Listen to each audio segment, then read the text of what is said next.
Hey, ready for the last lesson of the course? I'm really glad that you're here and I'm sure your project is getting great.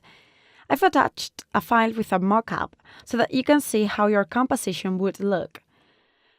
This image I inserted here is from Freepik and I've included it since the mockup looked very empty, so you can do the same if you want. Now, let's open the smart object, place the image on it and save it. I'll also include a fake text on the page of behind to complete the mockup and give it a realistic effect.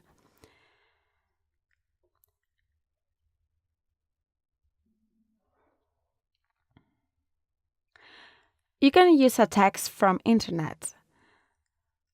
So, adjust the size. Okay, like this. It's just an example and I did it very quickly.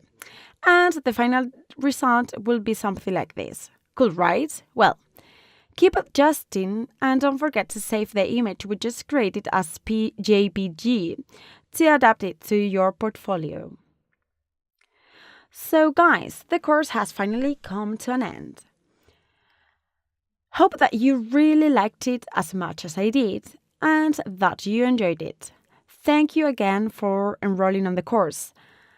I said it at the beginning and I'll keep saying it since I'm really happy that you like my courses. So guys, I hope I can see your projects. I really want to. Don't forget to share them with me and with the TootPads community. And see you in the following courses, which will be very, very soon.